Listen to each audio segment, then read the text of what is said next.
बिस्मिल्लाहिर्रहमानिर्रहीम। अस्सलाम वालेकुम। अबरार शीद आपकी खिदमत में हाजिर है। सबसे पहले तो आपसे दरख्वास्त कि अगर आपने चैनल को सब्सक्राइब नहीं किया तो सब्सक्राइब कर लीजिए, बेल आइकन को ज़रूर प्रेस कीजिएगा। और एक माजरत ये कि एक वीडियो जो कि ईद के पहले दिन यानी गुज़श्ता रोज़ अपलोड की जानी चाहिए थी, किसी गलती के बायस गलत फहमी के बायस वो वीडियो ईद के दूसरे दिन अपलोड हुई। इस पर माजरत खा हूँ। जनाब, आपने सुना होगा या सुन लिया होगा कि हमास के जो सरबराह हैं और फ़लस्तीनी रहनुमा हैं इस्माइल हानिया, उनके 3 जवां साल बेटे शहीद कर दिए गए हैं।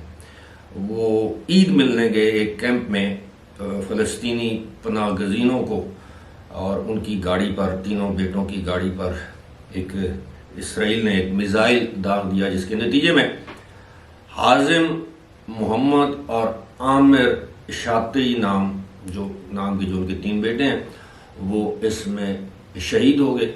अब बताया जाता है कि उनके मुतअद्दिद पोते भी इसमें हमले में शहीद हुए हैं। लेकिन इस पर रद्द-ए-अमल के तौर पर इस्माइल हानिया का ये कहना था कि उन्हें इस शहादत की कोई परवाह नहीं, आज़ादी के लिए शहीदों की कुर्बानियाँ देना पड़ती हैं और ये आज़ादी के लिए ज़रूरी है।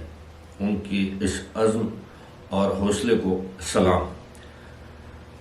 इसराइल और फ़लस्तीन से ही जुड़ी हुई एक खबर है कि अब एक आलमी इदारे ने, नशरियाती इदारे ब्लूमबर्ग ने यह दावा किया है कि ईरान इसराइल पर किसी लम्हे हमला कर सकता है। वो हमला जिसका ईरान ने ऐलान किया था बदला लेने का। आपको याद होगा कि 1 अप्रैल को दमिश्क में ईरानी सफारत खाने पर इसराइल ने एक मिज़ाइलों से हमला किया था, जिसके नतीजे में 7 ईरानी फ़ौजी अफसरान इसमें शहीद हुए थे। और ईरान के जो रूहानी पेशवा या रहनुमा आयतुल्लाह खामेनी, उन्होंने कहा था कि ईरान इसका बदला लेगा।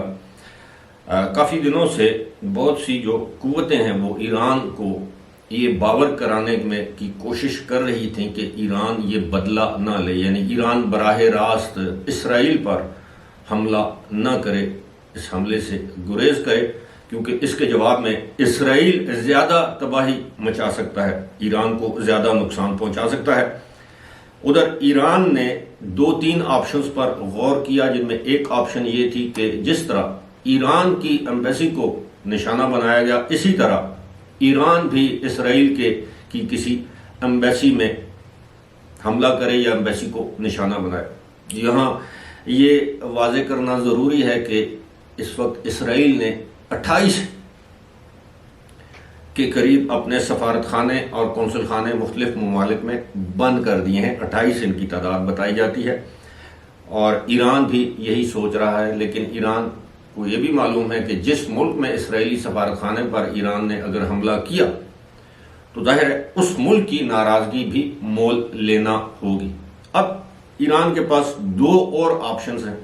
एक तो यह है कि वो अपने हमायत याफ्ता जो हुती बागी हैं, जिनको हुसी भी कहते हैं, वो यमन में, उनके ज़रिए इसराइल के ऊपर या इसराइल की तनसीबात या उसके मफादात के ऊपर कोई हमला करवाए।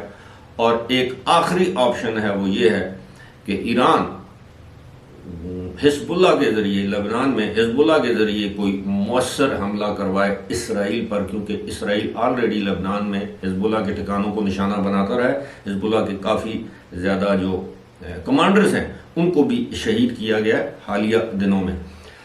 दूसरी जानब ये कहा जा रहा है कि ईरान पहले हिज़्बुल्लाह को मज़ीद क्रूज़ मिज़ाइलों और जदीद तरीन रॉकेट और ड्रोन से लैस करेगा, ईरान हिज़्बुल्लाह को लबनान में, और फिर हिज़्बुल्लाह तंजीम से कहेगा कि वो इसराइल पर इस तरह के हमले करे जिसके नतीजे में इसराइल की मिलिट्री को, उनके फौजियों को ज़्यादा से ज़्यादा नुकसान पहुँचे या पहुँचाया जा सके।